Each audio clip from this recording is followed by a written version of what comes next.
I like to say that investing has been solved. That's not completely true. Nobody can tell you what the perfect portfolio for the next 30 years looks like today, but we do have a pretty good understanding of what works, what doesn't, and why. Based on this knowledge, any investor can access a great portfolio on their own for almost no cost. The late Vanguard founder John Bogle's vision is being realized. Based on this reality, a question that I get asked often is, Ben, if you're telling me that I should be investing in low-cost index funds, why do you still have a job? It's a good question, and I think I have a good answer. At least I hope so. But it might not be what comes to mind when you think of investment management. I'm Ben Felix, Portfolio Manager at PWL Capital. In this episode of Common Sense Investing, I'm going to tell you why I can promote low-cost index funds as the most sensible investment for most people and still have a job as a portfolio manager. Before I describe what constitutes financial advice, let me start with what doesn't. When I say that investing has been solved, I am, of course, talking about low-cost index funds beating most other investing strategies over most time periods. Academic literature going back to the 1960s has consistently found that trying to beat the market index is a losing game on average. Most investors are best served owning the market and keeping their costs low. There was a time not long ago, before the weight of evidence favoring index funds grew to its current stature, when financial advice focused on wishfully selecting, usually unsuccessfully, investments hoped to beat the market. Today, knowing what we know about financial economics and portfolio management, financial advice that views investing as the primary problem to solve, as opposed to one component in a broader solution, should probably be ignored altogether. Attempting to pick winning funds, stocks, or other investment strategies is largely a losing game. In investing, as in any other field, experts cannot predict the future, as much as we may want to believe that they can. In their book Decisive: How to Make Better Choices in Life and Work, Chip and Dan Heath explain that experts are pretty bad at predictions, but they are great at assessing base rates. Base rates are known probabilities. For example, I will never try to tell you which fund manager or stock is going to do well for the next 10 years. But I can tell you that around 90% of active fund managers and 63% of individual stocks trail the market at the decade horizon. Base rates are crucial inputs in decision-making.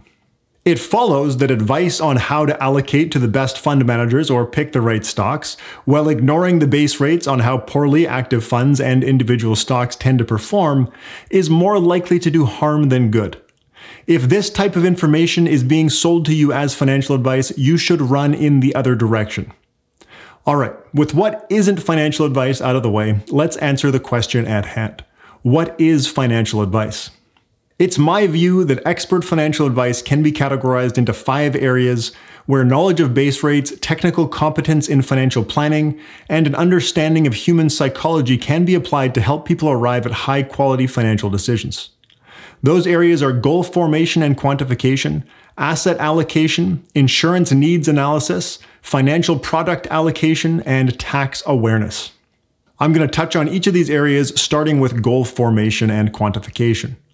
Before investing, you need to know why you're investing. Setting financial goals is one of the most important actions that we take in our lives. Financial goals influence how we spend our time, who we spend our time with, the jobs that we take, how much we save, how much we spend, what we spend on, and how we invest. In other words, our financial goals dictate how we allocate our temporal, social, human, and financial capital. This probably sounds obvious when you hear it, but the problem is that humans are really bad at setting goals that align with a meaningful life. In the 2005 paper, Affective Forecasting: Knowing What to Want, Timothy Wilson and Daniel Gilbert found that we are really bad at predicting our future emotions. Imagine setting an ambitious financial goal, like an early retirement, making significant sacrifices or taking on excessive risk to achieve that goal today, and then realizing when you get there in the future that you aren't any happier.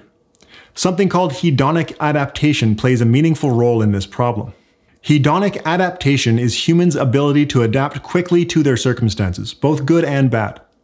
The 1978 study, Lottery Winners and Accident Victims, Is Happiness Relative?, found that recent paraplegics and lottery winners converged at their previous levels of happiness or sadness not long after their life-changing event.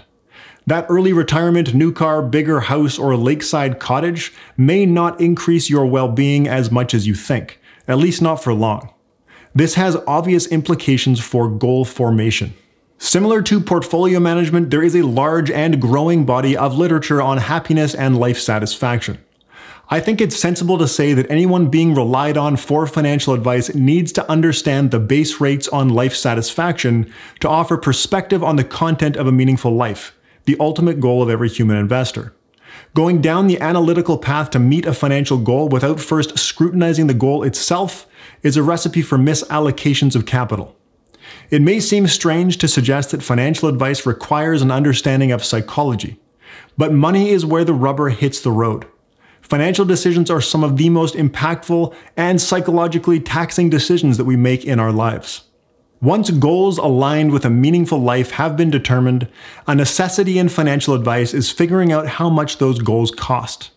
These may be simple or complex calculations depending on the goal and the circumstances. Quantifying meaningful goals helps us to avoid one of the biggest and most dangerous hedonic traps: the infinite pursuit of more. In his book, The Psychology of Money, Morgan Housel states that the hardest financial skill is to get the goalposts to stop moving. Enough is realizing that an insatiable appetite for more will push you to the point of regret. The pursuit of enough is far more psychologically demanding than the pursuit of more. Speculating in the stock market in pursuit of more feels a lot better than the cognitive load required to take a step back and reflect on what enough might look like. With meaningful goals formed and quantified, setting the goalposts for enough, asset allocation is the next area to consider. Given a set of meaningful goals and their estimated costs, how should you allocate your financial assets? Far before deciding whether it makes sense to use index funds, investors need to determine their mix between stocks, bonds, and other asset classes. It's even a possibility that long-term risky investments like stocks and bonds aren't the right choice given the goals at hand. Debt is also addressed in asset allocation. Asset allocation decisions can't be made in a vacuum either. In addition to being anchored in meaningful goals, the characteristics of human capital need to be considered. For example, a tenured professor has far more stable income than a commissioned salesperson in a volatile industry, and these differences in human capital should be reflected in financial asset allocation. A 2015 paper in the Financial Analyst Journal titled "No Portfolio is an Island" found that incorporating non-financial assets like human capital, region-specific home ownership, and pension benefits into a portfolio optimization routine resulted in materially different solutions. Asset allocation is one of the most important determinants of expected investment outcomes. A more aggressive portfolio with a higher expected return might allow you to achieve a goal more quickly or with less additional savings, but it may also make the outcome more uncertain and be harder to stick with when markets are volatile. Picking an asset allocation that is too conservative can have an enormous implied cost due to lower expected returns. Taking meaningful quantified goals and non-financial capital into consideration to arrive at an appropriate asset allocation is a key piece of financial advice. At this point, things are shaping up. There are meaningful goals in place, those goals have been quantified, and an asset allocation has been determined to meet the goals with further consideration for non-financial assets like human capital. But there's still a gap. Unless you are financially independent now, there's a good chance that you rely on your human capital, your ability to earn income, or the human capital of someone else in your household to move toward achieving your financial goals. A premature death or much more likely an unexpected disability can easily derail the best-laid investment plan. Life and disability insurance may be the least fun to think about but most important components of a financial plan. Similar to quantifying a goal, determining insurance needs can be simple or complex depending on the circumstances. Understanding insurance needs and the cost of covering them is another crucial piece of financial advice. With insurance needs addressed, we can start thinking about financial products. Index funds finally get their mention. Evaluating the best financial products to implement an asset allocation and an insurance plan is an important area of technical competence, but it cannot be done, at least not done well, without the context found in a broader plan. In many cases, financial advice, I would call it bad financial advice, starts with the product. Lastly, looming over all of these areas are taxes. Tax awareness at every step has the potential to meaningfully improve expected outcomes without increasing risk. This is another area where both technical competence and context are important. In his book, The Geometry of Wealth, Brian Portnoy succinctly summarizes the process that I've described so far as defining your purpose, setting your priorities, and implementing your tactics. Tactics, of which index funds are one, are the last step. This whole system exists as an iterative process. People change over time, meaning that their objectives, preferences, and values also change. The process of managing wealth is one of continuous improvement, not a one-time set-it-and-forget-it exercise. A question that I have left unanswered is why you wouldn't just subscribe to my YouTube channel, listen to the podcast episodes that I'm going to recommend at the end of this video, and do all of this yourself. The information is out there, often for free. Chip and Dan Heath, again from Decisive, have some interesting insight. They describe 4 villains of decision-making: narrow framing, the tendency to define choices too narrowly or see them as binary when they're not; confirmation bias, the human tendency to form a quick belief and then seek out information that confirms it; short-term emotions, which can obviously get in the way of good decisions; and overconfidence, the feeling that we know more about how the future will unfold than we actually do. I'm not going to stand here and tell you that everyone needs professional financial advice. I make these videos to empower people with the information needed to make great financial decisions on their own. I even publish model portfolios to help people build their own ETF portfolios in a way that I think is sensible. But the 4 villains of decision-making largely exist within what psychologists call the inside view. The view that stems from the information directly in front of us, including our own biases. One of the best ways to overcome the inside view is by reality testing your assumptions, which in many cases, especially in complex areas like managing wealth, is best accomplished by consulting an expert. Making better decisions with an outside view is a pretty good argument for financial advice. But it may also be useful to understand why people seek advice. In her book, Advice That Sticks, Dr. Moira Summers, a neuropsychologist, offers some of the reasons that consumers seek expert advice. Expert advice allows people to quickly optimize trade-offs. Going through the advice steps that I've described with an expert results in a relationship where there's a mutual understanding of goals, preferences, and values. This mutual understanding, combined with technical competence and a knowledge of the relevant base rates, makes optimizing trade-offs far more efficient. Should you buy a bigger house with a bigger mortgage? Should you take a lower paying job to spend more time with your kids? Should you opt for the survivor benefit on your pension? Should you sell the shares that you own in your employer? Financial trade-offs come up every day. Expert advice reduces complexity. There is a ton of information available online, but it's not always easy to know how to weigh the relative value of that information for a given decision. Experts should be able to judge the credibility and utility of information quickly to reduce the number of inputs in a decision.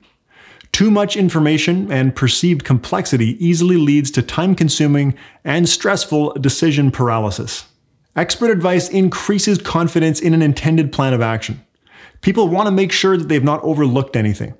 A study from FP Canada found that people who had consulted with a financial planner had increased financial and emotional well-being.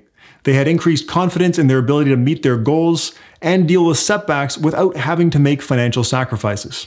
Lastly, expert advice saves time through obvious channels like minimizing the need for large amounts of upfront research and eliminating the ongoing tasks required to implement a financial plan, but also through less obvious channels like reducing the time spent in inaction and the time spent dealing with stress related to the task of implementing the plan. Financial advice is not about which fund managers or stocks to pick. The fact that index funds are the most sensible investment for most people does not negate the need for financial advice. Financial advice starts with setting meaningful goals and then quantifying them, followed by determining an appropriate asset allocation and insurance plan. Only then specific financial products and strategies should be considered, all while keeping taxes in mind. These are all things that can be accomplished on your own with sufficient research, but humans have a tendency to get stuck in the inside view, where narrow framing, confirmation bias, short-term emotions, and overconfidence contaminate the decision-making process. Consulting with an expert can help in overcoming the inside view. An expert is also able to assist in optimizing trade-offs, reducing complexity, and saving time, all within the context of your specific goals, preferences, and values. I tell people to invest in index funds every day, but I also tell them to do a lot of other things. I hope that I've articulated the fact that there's a lot more to financial advice than telling someone to invest in index funds. If you want to learn more about these topics, you can find conversations on the Rational Reminder podcast with Dr. Moira Summers in episode 45, Dr. Brian Portnoy in episode 102, and Morgan Housel in episode 128. Their books and my conversations with them were impactful to my views on money, life, and the important ways that they intersect. Thanks for watching. I'm Ben Felix, Portfolio Manager at PWL Capital. If you enjoyed this video, please share it with someone who you think could benefit from the information. And don't forget, if you've run out of common sense investing videos to watch, you can tune into weekly episodes of the Rational Reminder podcast wherever you listen to podcasts.